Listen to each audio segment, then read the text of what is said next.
kita akan review uh, pengajaran-pengajaran daripada pelayanan imamat hari ini yang diajarkan oleh Pastor Christina Tan dari Houston. Jadi kita akan mulai dan saya akan segera record. Coba kita akan minta salah satu daripada saudara-saudara akan berdoa lebih dahulu. Mari kita bersatu dalam doa. Tuhan Yesus, Tuhan, kami mengucap syukur atas kebaikan-Mu yang begitu luar biasa. Dari tadi malam Engkau telah melindungi kami, Tuhan, hingga bangun pada pagi hari ini dengan kekuatan baru, napas yang baru, Tuhan.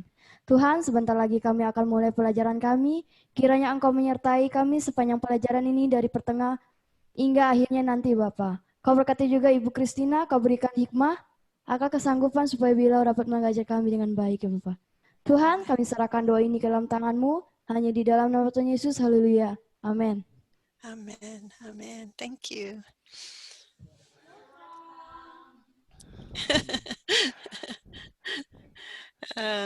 All right, we're gonna continue with session 5. Kita akan Review melanjutkan, session 5. akan review, mengulang kembali dari sesi nomor 5. Dari sesi So nomor you have 5. your paper? You have your paper? Semua ada punya Your catatan? notes? No. Nggak punya. No. No, where are your notes? Kenapa kok nggak punya?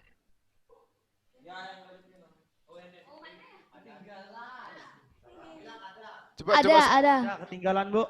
Ada. Boleh diambil. Boleh diambil dulu, lebih dulu sekarang ambil ya. Ambil. So,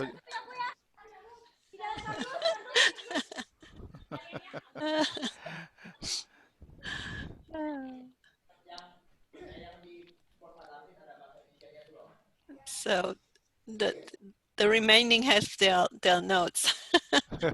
yeah. So let me... Did you actually send the live? Because the ones what I saw on the on my phone is you resent the "Don't Stop at 10" message. Sorry? It's not the live, is it? You didn't send the live one. I send the live stream is because there is a worship there, and then the other. So it's like more than 2 hours. So I cut only a portion. Okay. But I send that. Actually, I send that first one. That is without the PowerPoint presentation. And then the second is including, because we are now using what we call vMix for the live stream. So so there is a difference between but actually I resend it again with the vMix version, and that is including the PowerPoint. Did you see the PowerPoint? Yes, I did. So sometimes I highlight the map. So that is from the live stream, but the portion only the portion. Okay. Yeah. Okay. So only the portion of that. So next Monday it's Monday our time. We won't have the usual BSOM classes, but the retreat, right? Is that correct? Tuesday, I think is it Tuesday? Tuesday you start? Yeah, I think we start Tuesday. Tuesday. So Monday we'll still have the class, right? Is that it? Yeah, I'm thinking about that because I like, if possible, to have a kind of a gathering between all the teachers and the supporters. If they can join, we just have a short session, so they know what they are supporting, and we know each other, all the teachers. So you know the other teachers, and the other teachers know you also. Okay. Okay. if that is possible. So Okay. we are still trying to finalize. We have several people that will be teaching. Yeah. Yeah. Okay. That's great. Let me see a slideshow.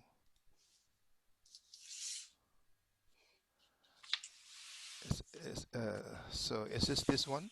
Yeah, right? Yes. Yeah. Yes. That's the right one. Yeah. So you want to start from here?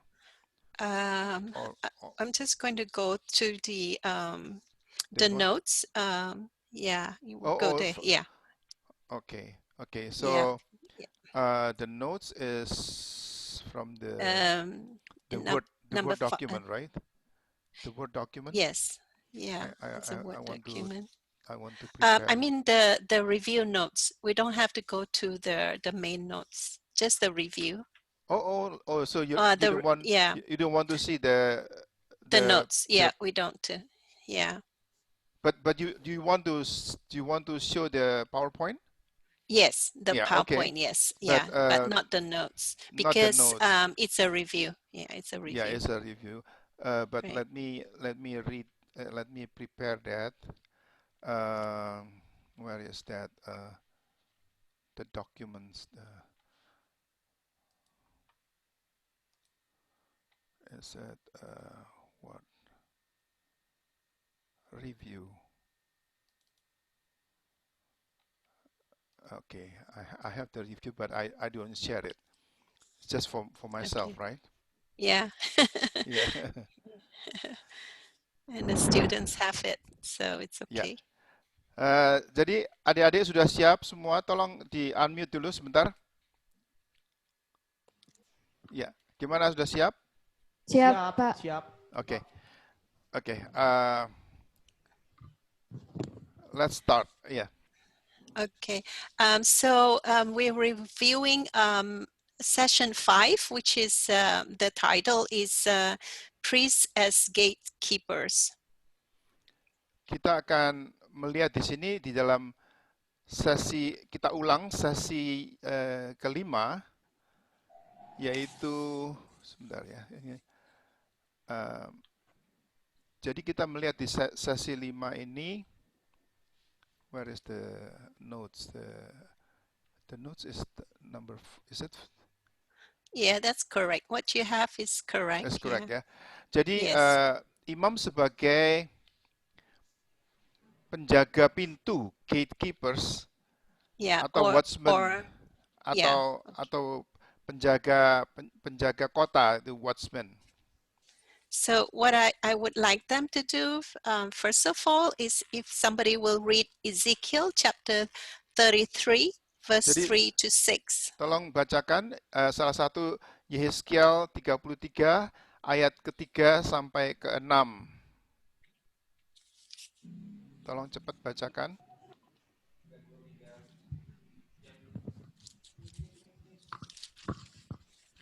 Yehezkiel 33 ayat 3 sampai 6. Dan penjaga ini melihat pedang itu atas negerinya, lalu meniup sangkakala untuk memperingatkan bangsanya. Kalau ada seorang yang memang mendengar suara sangkakala itu, tetapi ia tidak mau diperingatkan, sehingga sesudah pedang itu datang, ia dihabiskan. Darahnya tertimpa kepadanya sendiri. Ia mendengar suara sangkakala, tetapi ia tidak mau diperingatkan. Darahnya tertimpa kepadanya sendiri. Kalau ia mau diperingatkan, ia menyelamatkan nyawanya. Sebaliknya, penjaga yang melihat pedang itu datang, tetapi tidak meniup sangkakala dan bangsanya itu tidak mendapat peringatan, sehingga sesudah pedang itu datang, seorang dari antara mereka dihabiskan. Orang itu dihabiskan dalam kesalahannya, tetapi aku akan menuntut pertanggungjawaban atas nyawanya dari penjaga itu. Okay, thank you. So Christina, this is coincidentally with my message. I know, yeah, that's why it was very interesting for me when I listened to it. Yeah, praise God. Praise God.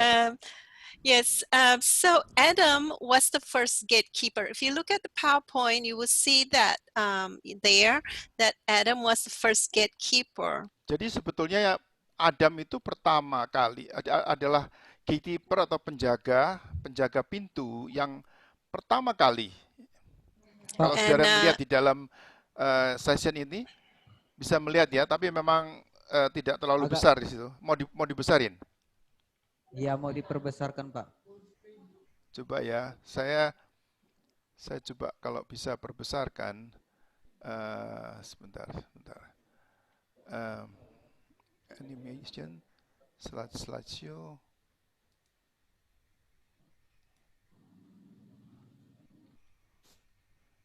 Ini bisa kelihatan lebih jelas. yeah, this should be better, right? Yeah. But I don't have your notes then. So, okay. Sebentar. So, Let so me- we just read from there. So yeah, I think that's good enough for review. Mhm. So what it says that Adam failed to prevent evil from coming into the garden because God instructed him to take care of the garden. Jadi sebagai penjaga pintu, maka Adam itu telah gagal untuk mencegah masuknya kejahatan ke dalam Taman Eden. Ia juga gagal mencegah yang jahat berkomunikasi dengan Hawa dan mengusir yang jahat dari Taman Eden. Jadi Adam sebagai penjaga yang pertama itu telah gagal. Right.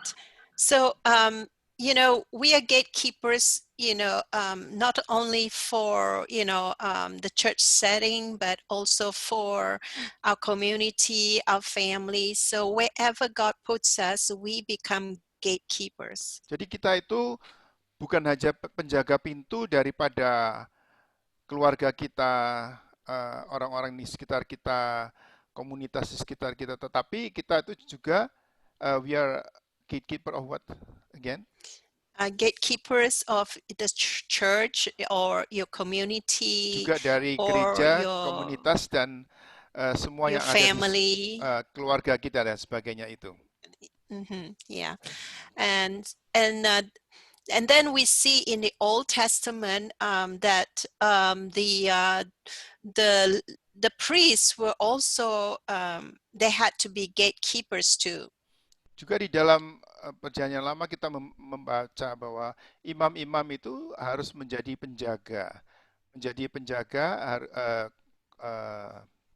pintu itu yang kita lihat di dalam pelayanan mereka.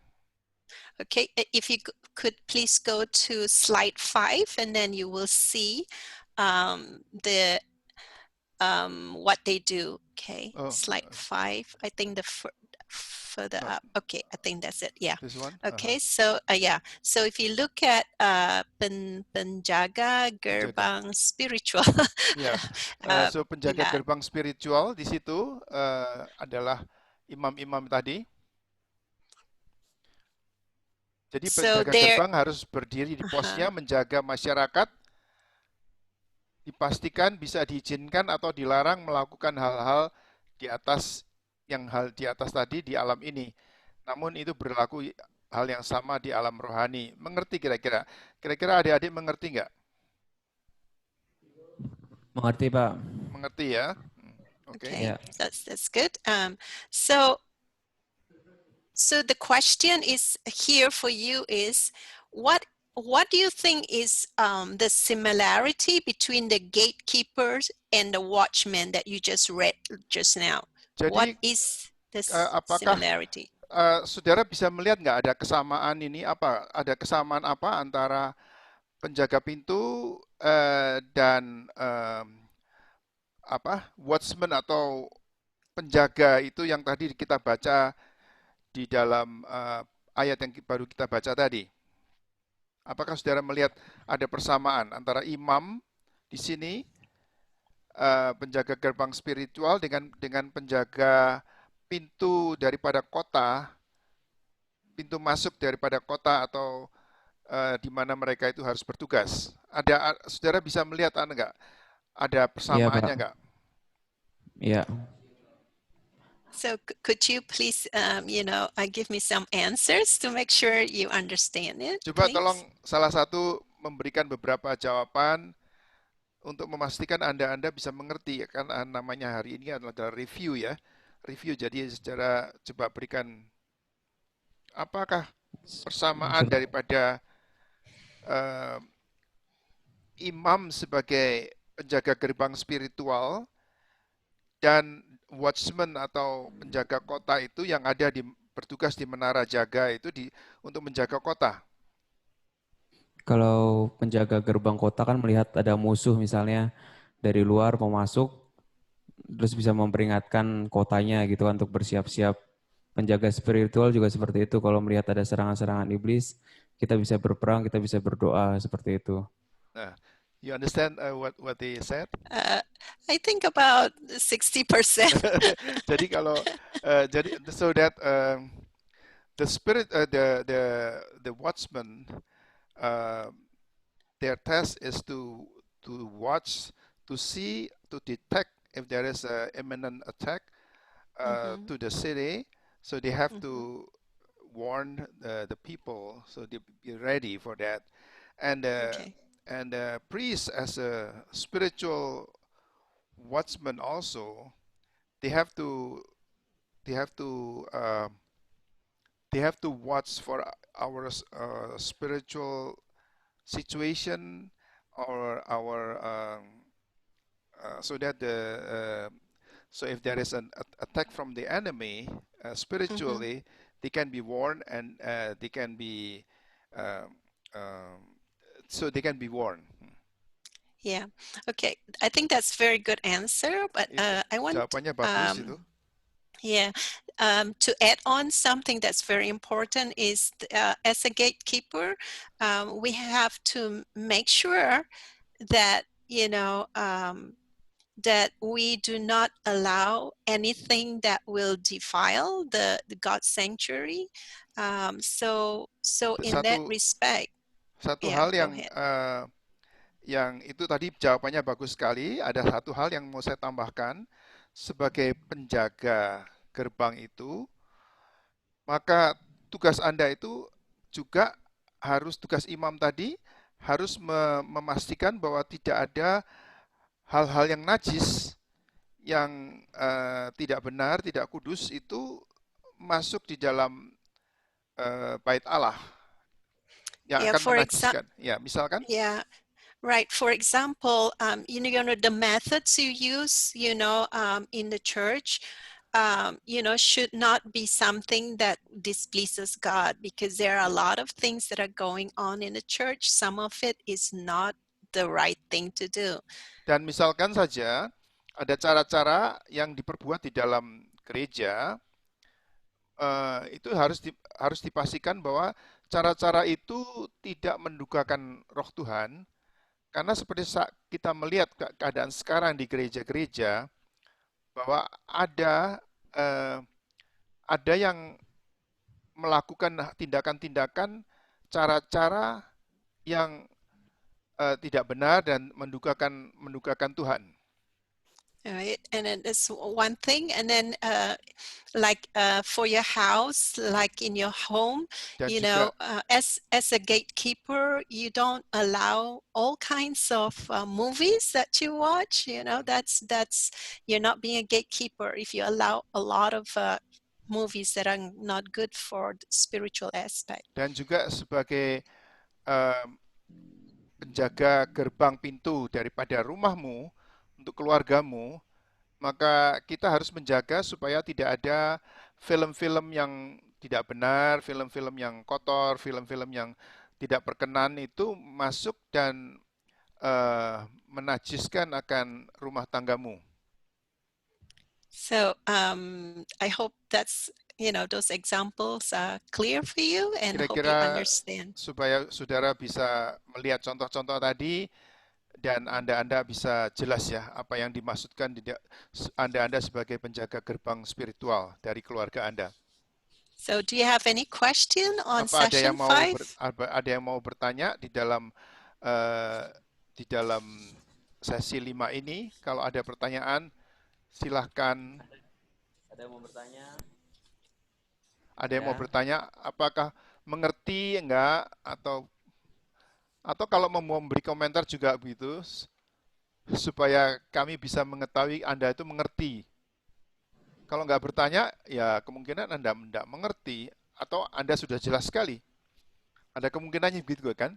Anda jelas sekali atau Anda memang tidak mengerti gitu. Jadi nggak tahu yang mau ditanyakan. Ayo. Coba ayo, silakan. Yeah, better Sister Christina or ask Yes, them question. ask them questions. Yeah, let's see how they understand the material. Yeah. Okay. So the next question right there, it says, how are we to be gatekeepers and watchmen? We talked about similarities. So now, you give example how you as a student can be a gatekeeper or a watchman. Jadi tadi kita sudah mendengar mengenai kita itu sebagai penjaga kota secara rohani atau sebagai watchman atau di dalam secara apa di dalam komunitas kita. Nah, kira-kira coba ada yang lain yang bisa memberikan komentar. Apakah contohnya di mana Anda itu bertugas sebagai penjaga?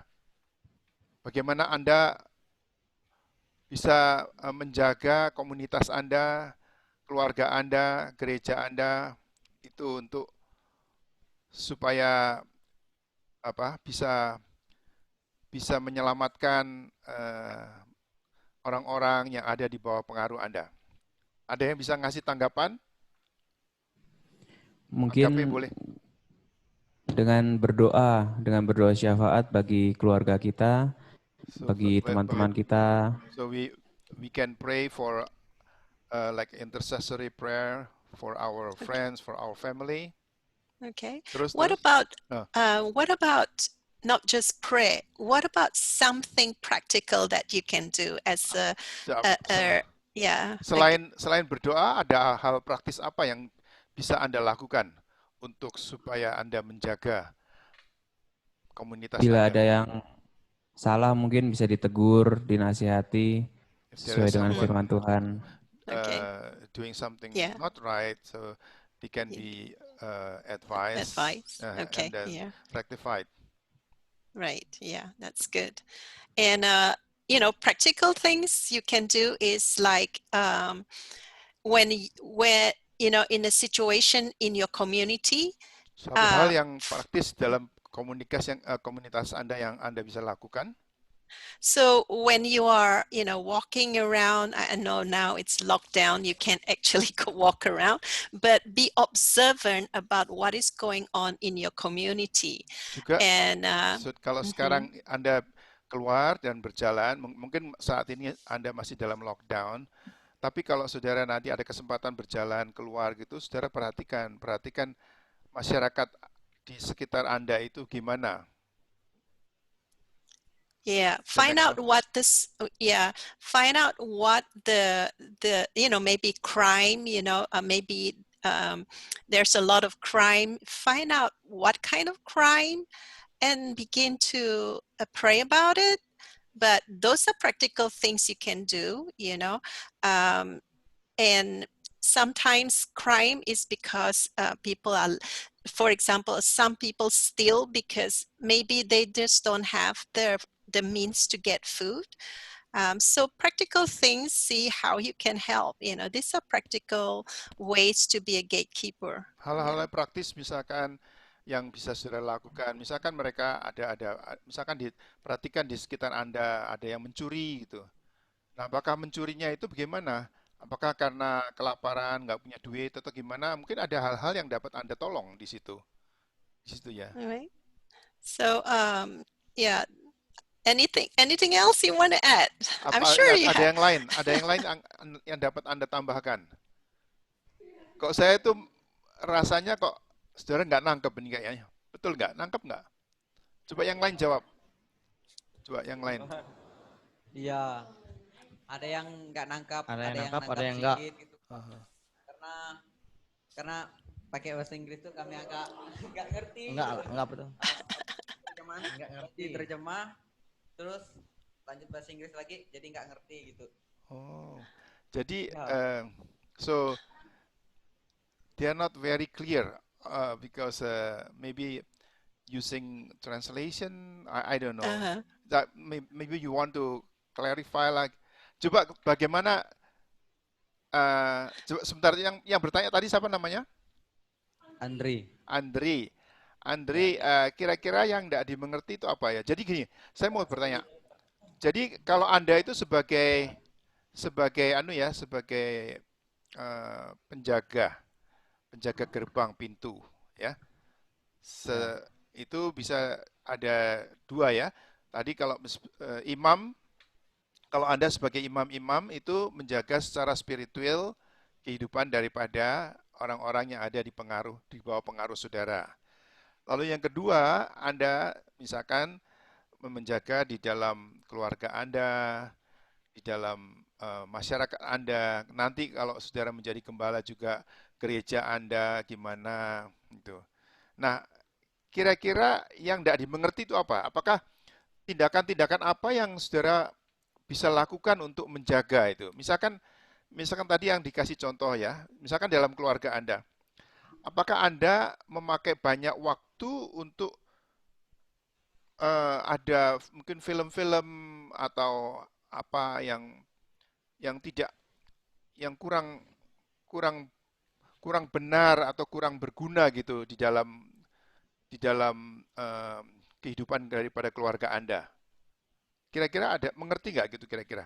Itu salah satu tugas Anda juga. Jadi sebagai penjaga daripada keluarga Anda, nanti kalau punya anak-anak, bagaimana Anda itu menjaga anak-anak saudara, mendidik anak-anak saudara, supaya seperti contohnya tadi, Adam tidak melakukan tugasnya karena memperbolehkan Hawa atau Eva itu berbicara kepada dan mendengar cerita-cerita daripada si setan kan? Itu kan Ya. ceritanya begitu kan? Nah, Ya. apakah Anda akan membiarkan itu juga di dalam keluarga Anda begitu? Itu Enggak. kira-kira salah satunya ya. Nah, Ya. kira-kira mengerti nggak gitu? Jadi tugas Anda ini eh, sangat besar, sangat betul-betul sangat penting. Nanti saya mungkin mau kasih juga ya. I'm telling them that I'm going to Yeah. share also my sermon. Yes, Ya, yes, please. Yeah, that's good. Jadi Yeah. saya nanti akan share juga. Mungkin saya sudah share bahwa minggu lalu, jadi kemarin hari Minggu, saya akan berkhotbah mengenai don't stop at 10, jangan berhenti pada angka 10 gitu. Nah, itu nanti akan share di situ, coba saudara dengarkan itu khotbah itu, dan saudara coba menyimak. Kira-kira apakah saudara-saudara ini terpanggil sebagai teman-teman daripada Tuhan untuk saudara-saudara menjaga akan kota saudara, negara saudara, keluarga saudara, gereja saudara, masyarakat di sekeliling saudara itu di dalam peran Anda. masih bingung ya? Coba ada yang di belakang ada yang mau Ya, bertanya atau mau masih komentar gimana? Jadi gini Pak, mau bertanya yang masih tidak dimengerti itu penjaga Hilang bisa suaranya. tolong dijelaskan ulang lagi Pak? Ya, hilang suaranya. Minta tolong dijelaskan ulang lagi penjaga gerbang spiritual. They want to be Ngerti explained juga. again the Okay. spiritual the spiritual watchman that that that protect them from spiritual their spiritual life. Can that be explained? Yeah, okay. So maybe what I can do is, let me talk about the five senses, okay? Right there, you can see in that, the previous slide, there we have five senses. The five senses would include what we see, what we hear, what we say, you know, how we touch. All the senses Oh yeah. we have to be I want very to. careful. I have to share it, right? Okay. Yeah. Let me share. Uh, ini screen ini coba saya share. Mana tadi? It's slide 5. Yeah. Slide 5. Same. Yeah. This one. Yes. Yeah. Slideshow from the current slide. Ya. Jadi di sini saudara melihat ya, apa artinya rohani penjaga gerbang spiritual. Kelihatan di situ semua? Kelihatan, Pak. Kelihatan, oke.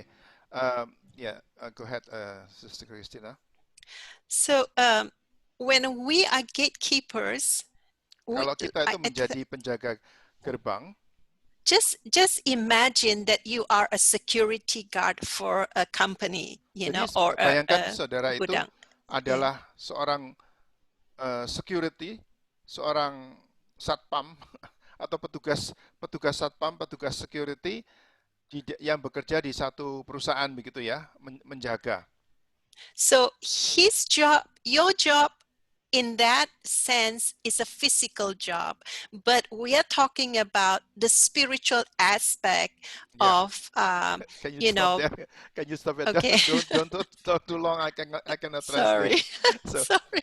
jadi saudara di situ, saudara melakukan sebagai satpam itu, sebagai satuan pengamanan itu, saudara melakukan tugas saudara untuk menjaga sebagai security.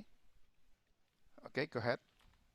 Yeah, that is the physical part. Itu adalah satu hal yang dilakukan secara fisik, menjaga secara fisik.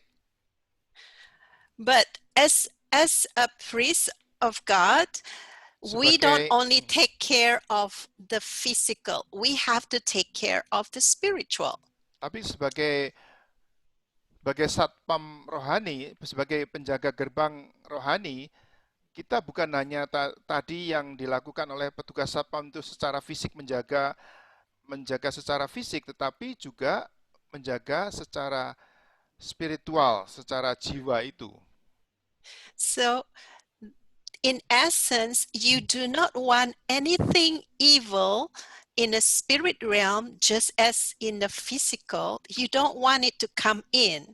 Jadi saudara tidak boleh memperkenankan apapun yang jahat, yang jelek, yang jahat secara spiritual, secara rohani, secara jiwa untuk masuk di dalam daerah yang saudara jaga itu. So, do you understand this far? Apakah Anda mengerti sampai saat ini? Ya. Ya, Pak. Yeah, Mengerti, okay, good. Jadi Anda harus bukan hanya secara fisik, tetapi secara rohani, saudara harus menjaga standar rohani daripada orang-orang yang ada di dalam pengaruh saudara. If we just take care of the physical part and neglect the spiritual part, then we fail as God's priest. Jadi kalau Anda itu hanya menjaga secara fisik, tetapi tidak melakukan penjagaan secara rohani, maka Anda telah gagal dalam tugas yang dipercayakan kepada Anda ini sebagai imam-imam yang harus menjaga spiritual daripada orang-orang yang ada di dalam pengaruh saudara. For example, say if you are a father or mother, you take care of your children physically. Jadi kalau misalkan Anda itu menjadi ayah atau menjadi ibu daripada anak-anak saudara, maka Anda itu menjaga dan memberi nafkah kepada anak-anak saudara kan, secara tubuh, secara fisik. Yes, but you neglect their spiritual life, then it will affect their souls and their spirit. Tetapi kalau Anda itu melalaikan tugas Anda untuk memelihara rohani mereka, maka Anda gagal juga dan tidak melakukan tugas Anda untuk menyelamatkan, melindungi jiwa dan roh daripada anak-anak saudara tadi. All right, so far Jelas? so good. Jelas nggak? Jelas nggak? Mau tanya? Jelas, Jelas. Pak. Okay, good. Then we will continue to talk about how we now, you as students, one day you're going to be a pastor or to be any kind of in a ministry. Dan You have to kalau saudara nanti satu waktu saudara menjadi hamba Tuhan dan melayani di dalam pelayanan, so you have to not only take care of the physical part, but you have to make sure that you are gatekeepers for the spiritual part, because that is the most important. maka Anda itu bukan hanya menjadi penjaga secara fisik, tetapi Anda harus bisa menjadi penjaga secara rohani dari kehidupan rohani daripada anak buah saudara atau orang-orang yang ada di dalam pengaruh saudara. So my question to you to see whether you understand, why is it so important to make sure the spiritual aspect of their lives are taken care? Saya mau bertanya, apakah Anda mengerti bahwa betapa pentingnya saudara itu menjaga posisi rohani daripada anak didik saudara, jemaat saudara, keluarga saudara. Kira-kira jelas nggak bahwa betapa pentingnya itu? Jelas. Ya. Jelas. Okay, Ya, Pak. Kenapa? Good. Jelasnya gimana jelasnya? Kenapa kok penting? Dengan kata-kata saudara sendiri aja, enggak apa-apa. Karena kita di dalam Tuhan, kita harus bisa menjadi pintu dan gerbang buat kita atau di keluarga kita. We have to be able to function as a door for our family. Yes. So that's being a gatekeeper. Itu So adalah it's tugas Anda yeah. sebagai penjaga gerbang itu. So a watchman is the same. It's almost the same. Okay. Satpam atau penjaga yang pengintai atau watchman itu, pengintai yang kalau di dalam Alkitab ada yang disebut watchman atau pengintai itu yang harus bertugas dari satu menara jaga itu melihat kalau ada musuh datang. Gitu. So here, as a watchman, you are supposed to be able to see beyond, what is coming. So that is very important, to see ahead what is coming. Jadi sebagai penjaga ini satu hal yang penting ya, saudara. Saudara harus bisa melihat lebih jauh daripada ini ada apa yang akan segera datang. Itu saudara harus tahu. Bisa nggak gitu lihat? Bisa nggak kalau saudara bisa seperti meramal atau seperti melihat, ini ada tanda-tanda bahwa ini ada apa yang sedang datang itu. Kira-kira saudara bisa nggak itu lakukan? Dan itulah yang diharapkan daripada seorang penjaga gerbang atau penjaga kota. So far so good. Do you Gimana? understand that part? Ngerti kira-kira bagaimana? Ngerti nggak? Kalau belum mengerti boleh tanya atau mau kasih komentar juga boleh. Bagaimana caranya supaya bisa melihat jauh, supaya tahu kalau ada musuh atau ada situasi yang akan datang? Bagaimana caranya supaya kita bisa tahu gitu? How can we see far ahead so that we know that the enemy is imminent? That has to come with a lot of time in prayer, seeking the Lord. Itu harus datangnya dengan banyak kita mengadakan waktu untuk berdoa dan mengetahui kehendak Allah supaya kita bisa melihat jauh ke depan dari apa yang akan datang. So one of the gifts that you can ask from God is discernment about what is coming. Salah satunya, perhatikan ke depan ya, jangan ada yang terganggu karena kita perlu konsentrasi penting. Jadi salah satu daripada yang saudara bisa minta adalah discerning the spirit atau membedakan segala roh. Jadi ini sama-sama ya, seperti misalkan orang Kristen yang sama-sama di gereja, tetapi saudara bisa membedakan ini, tahu bahwa ini di dalam kata-katanya ini ada hal yang tidak murni. Kata-kata yang tidak suci, tidak kudus di situ. Di situ ada yang secara luar memang tidak kelihatan. Secara luar tidak kelihatan bahwa sebetulnya di balik itu ada tipu daya, di balik itu ada kenajisan, di balik itu ada pembodohan di situ. Nah, itu saudara bisa tahu kalau saudara mendapatkan karunia membedakan segala roh itu.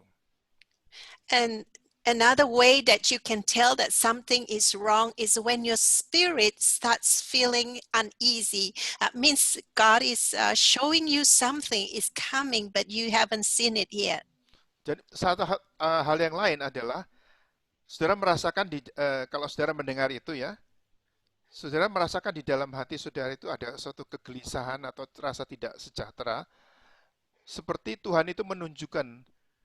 Saudara tidak tahu itu apa sebetulnya pada saat itu, tetapi saudara melihat bahwa ada sesuatu yang aneh gitu, yang saudara bisa rasakan. Itu ya. Jadi saudara akan bisa mengetahui itu kalau saudara diberi karunia membedakan segala roh. For example, if you go to a village, like they send you to a village. Misalkan saudara itu dikirim ke satu desa. And while you were walking to that village, or approaching that village, and you feel something's not right, that something is spiritually dark. Jadi misalkan saudara berjalan, mulai masuk ke dalam dusun itu di mana saudara dikirim untuk menginjil, mungkin saudara bisa merasakan misalkan ada sesuatu yang gelap di situ, ada sesuatu yang aneh, dan roh saudara bisa merasakan di situ. So as a watchman, you know that something is there. You don't see it yet. So you have to start. If you have a team member with you, you have to warn them, well, something is not right here. Maybe we need to pray right now. Jadi kalau saudara lagi berjalan, mungkin dengan tim member saudara, dengan salah satu anggota tim juga yang pada saat itu, tolong perhatikan ke depan ya, tolong jangan ada distraction ya. Saya minta ya, tolong. Jadi kalau saudara sedang pergi bersama dengan tim dan saudara merasakan ada sesuatu yang aneh, saudara ada sesuatu yang kotor di sini, ada sesuatu yang gelap, maka segera pada saat itu saudara harus berkata kepada tim saudara, kita berdoa sekarang. Ini ada sesuatu yang tidak benar. Nah, itu saudara sebagai penjaga. Tugas saudara sebagai penjaga itu berfungsi pada waktu saudara melayani, di situ saudara melihat ada sesuatu yang nggak beres, ada sesuatu yang kotor, ada sesuatu yang najis, atau ada sesuatu yang aneh di tempat itu, dan tapi saudara mungkin belum tahu apa itu. Jadi pada saat itu saudara harus segera kasih tahu kepada teman saudara, ini ada sesuatu yang saya nggak sejahtera ini. Nah, itu mari kita berdoa supaya Tuhan nyatakan lebih lanjut. Ya. Is that okay? Ya, gimana? Kira-kira begitu? Gimana Pak kalau misalnya kita masuk ke satu tempat, kita belum merasakan apa harus kita lakukan? Maksudnya kurang peka secara rohani seperti itu Pak. How if you are not that sensitive to feel there is something that is unholy or something darkness there? I believe that because you're not equipped yet or matured in that area, I believe God will still protect you and help you through. Jadi kalau memang saudara belum matang di situ, saudara belum dilengkapi dan mempunyai kepekaan terhadap hal-hal yang kotor atau hal-hal yang najis atau kegelapan yang ada di dalam pelayanan saudara itu, maka saya percaya bahwa meskipun saudara belum peka dalam hal itu, tapi saudara akan dilindungi oleh Tuhan. Saudara akan mendapatkan perlindungan daripada Tuhan untuk saudara bisa Amen. melaksanakan tugas. Ya. Amen. Amen. Amin. Okay. Ya. Pengajaran yang berat ya hari ini ya. Mungkin saya mau tanya Pak, Yes. Yeah. Go ahead. Eric wants to ask. Sure. bagaimana dengan Yesus yang dia masuk ke tempatnya sendiri, dia pun diusir gitu kan? Mungkin secara Yesus sudah secara manusia sempurna, merasa Allah 100% Allah, 100% manusia, dan Yesus pun masuk satu tempat, dia diusir. Jadi kalau seandainya yang seorang pendoa yang berdoa dan ketika kita nggak peka gitu kan, takut diserang atau segala macamnya. Jadi contoh Yesus pun diusir, harusnya Yesus juga peka, Petrus juga diusir, Paulus juga diusir, itu gimana itu ya? Apakah ada sistem yang namanya iman? How about this examples amanat that agung? Even the Lord Jesus that is very sensitive and know what is happening, but he was forced out of that village. He was kicked out of that village. So even if the Lord Jesus himself, how about us? And also it happened with Paul, with Peter, with all the other. What is your comment? Okay, my comment here is that we like Jesus, we have the responsibility to be gatekeepers and watchmen. For you to translate. Jadi jawaban saya adalah memang kita harus bertanggung jawab. Penugasan kita itu sebagai penjaga kota, sebagai penjaga, sebagai pintu gerbang, dan kemudian just like Jesus and the apostles. Seperti Tuhan Yesus dan rasul-rasul itu. But if the people will not accept, tapi kalau masyarakat itu tidak bisa menerima mereka, and to drive us out, we have done our responsibility before God. Dan mereka menendang kita keluar, menendang Paulus dan Yesus itu keluar dari dusun itu, maka tugas daripada kita itu selesai di situ. Artinya kita sudah melakukan apa yang kita harus lakukan, tapi kita diusir. So if you remember what you just you read earlier in Ezekiel 33, it says, when you have already warned them and they don't obey, then you are no longer, the blood of the people is not in your hands anymore. Jadi kalau saudara tadi baca yang di dalam Ezekiel 33 tadi, kalau saudara sudah memperingatkan, sebagai penjaga itu saudara memperingatkan, tapi mereka tidak mendengar, mereka mengabaikan, maka sudah bukan tanggung jawab saudara lagi. Jadi darahnya akan tertumpah, akan tertanggung kepada yang bersangkutan, karena saudara sudah melakukan tugas itu, sudah memperingatkan, tetapi mereka mengabaikan atau bahkan menendang Anda keluar. So here, what we do after that, we continue to pray for them, just praying that they will, in the end repent and obey. Akan berdoa terus supaya mereka bertobat. Ya itu ya harus kita lakukan. Jadi mereka harus bertobat. Mereka harus kita hanya bertugas untuk kita berdoa. Tugas kita adalah berdoa supaya pada satu saat mereka bisa menerima akan peringatan itu. Does that help? Apakah itu menolong? Ya. Menolong ya? Jelas ya? Ya Pak. Sama ini Pak. Ini lagi Pak. Oke.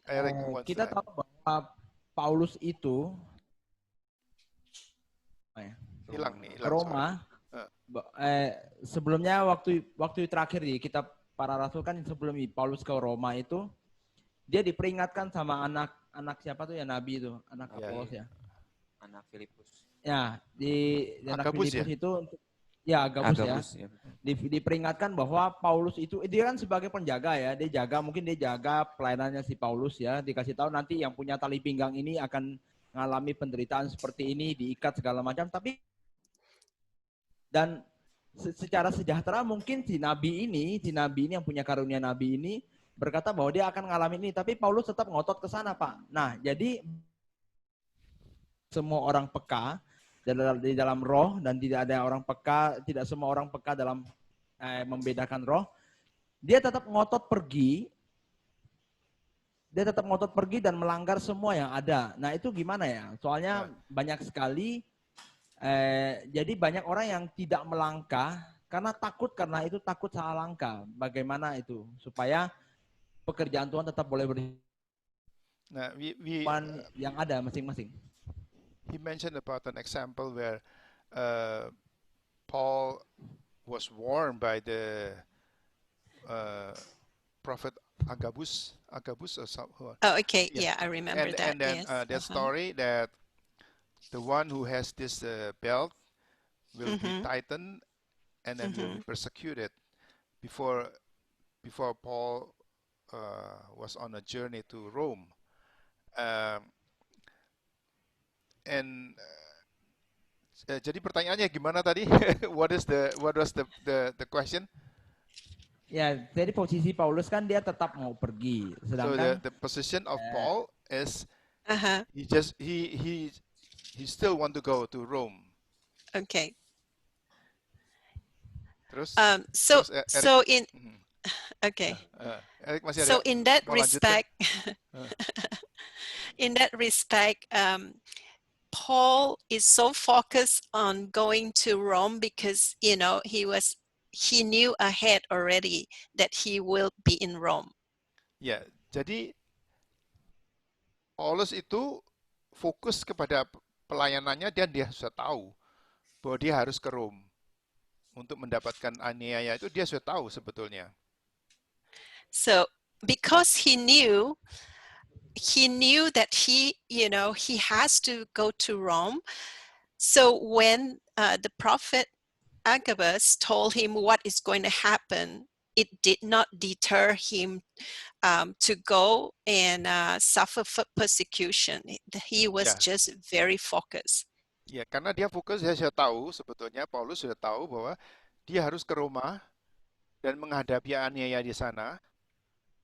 Jadi peringatan daripada Nabi Agabus ini itu dia terima, tapi ya dia terus pergi karena dia tahu bahwa dia memang akan menghadapi itu. Jadi dia tetap pergi gitu. So he was not going against what the prophet was saying per se.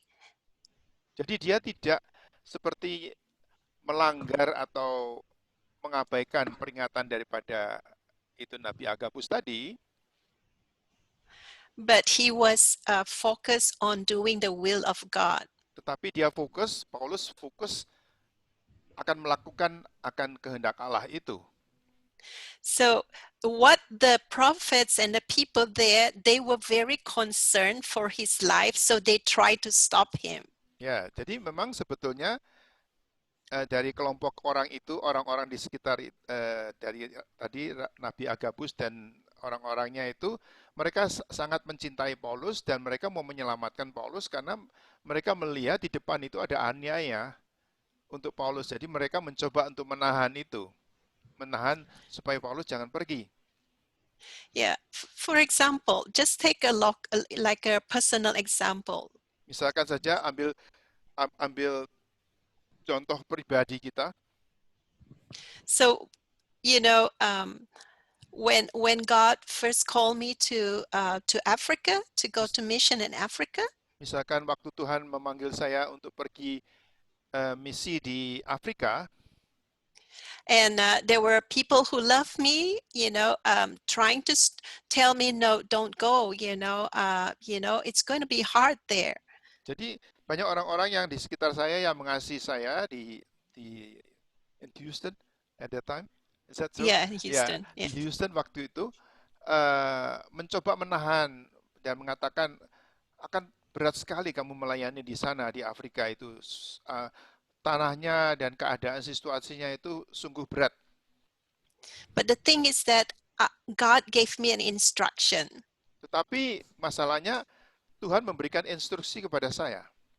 So I was not trying to go against the advice of the people, Jadi saya tidak berusaha untuk menentang nasihat-nasihat daripada orang-orang itu, orang-orang yang di sekitar saya yang mengasihi saya, but I was focused to obey God.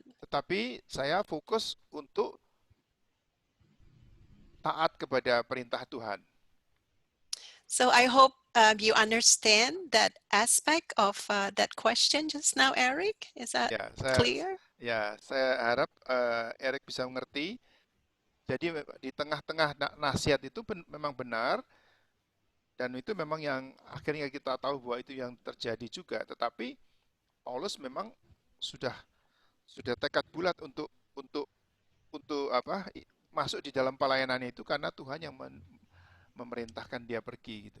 Jadi bukan mau menentang, tetapi memang tujuannya adalah dia fokus untuk di dalam pelayanan itu, bahkan sampai mati pun, bahkan sampai menderita sengsara di rumah pada waktu itu, perjalanan terakhir dia ke Roma.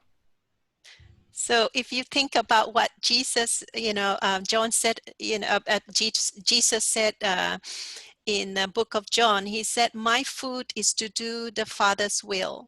Jadi misalkan Tuhan Yesus juga mengatakan seperti di dalam Yohanes, nafkahku, makananku adalah mengerjakan kehendak daripada Bapakku.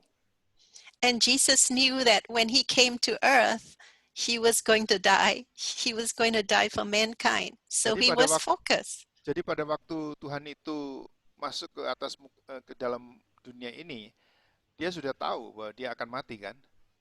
Dia sudah tahu itu.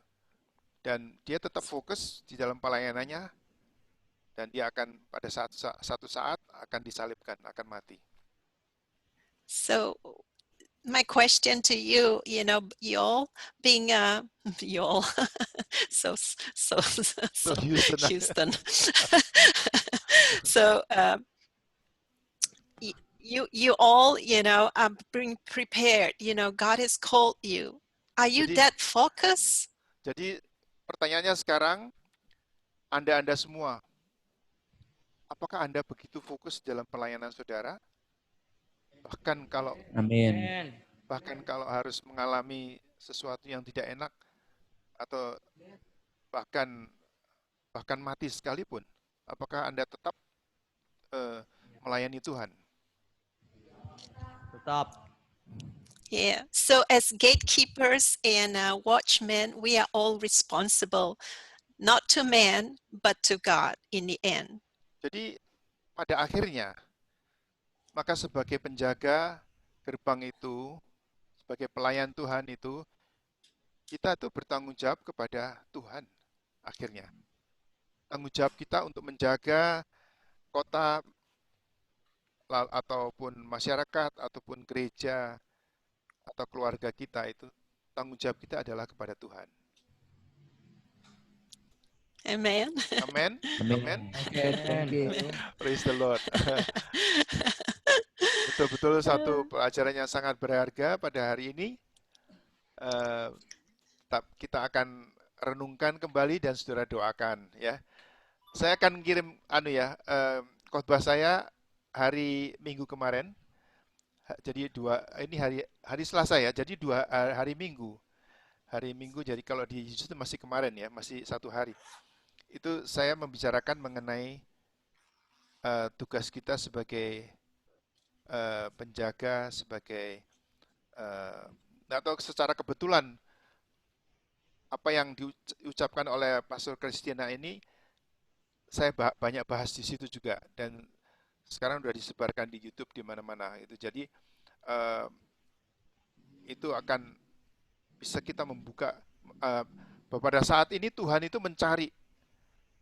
itu sedang mencari akan penjaga-penjaga, akan orang-orang yang berdiri eh, sebagai penjaga kota, sebagai watchman, eh, dan saudara-saudara semua terpanggil untuk itu. Dan marilah kita bersama-sama melakukan tugas kita. Amin. Amin. Amin. Amin. Amin. So you want to pray or let them pray? Let them pray. Salah satu daripada saudara berdoa ya. Kita akan tutup pada hari ini, malam ini atau pagi ini, dan kita bertanya kita refleksikan pelajaran hari ini, apakah kita itu berani dan sanggup menghadapi risiko-risiko di dalam pelayanan kita itu. Ya, silakan kita berdoa. Oke, mari kita bersatu dalam doa. Bapa dalam kerajaan surga Tuhan, terima kasih untuk pelajaran hari ini Tuhan. Biarkan setiap pelajaran yang telah disampaikan bisa kami pahami, kami serapi Tuhan, di mana dalam masa pelayanan nanti Bapak. Semoga pelajaran ini Tuhan bisa menjadi bekal bagi kami semua ya Bapak. Terima kasih Tuhan, Kau berkati Pastor Christina yang telah menyampaikan pelajaran pada hari ini. Biarkan setiap pelajaran disampaikan beliau Tuhan bisa tertanam dan bertumbuh di dalam jiwa kami Tuhan. Amen. Yesus, kami tutup pelajaran kami hari ini. Hanya di dalam nama Tuhan Yesus kami berdoa dan mengucap syukur. Haleluya. Amin.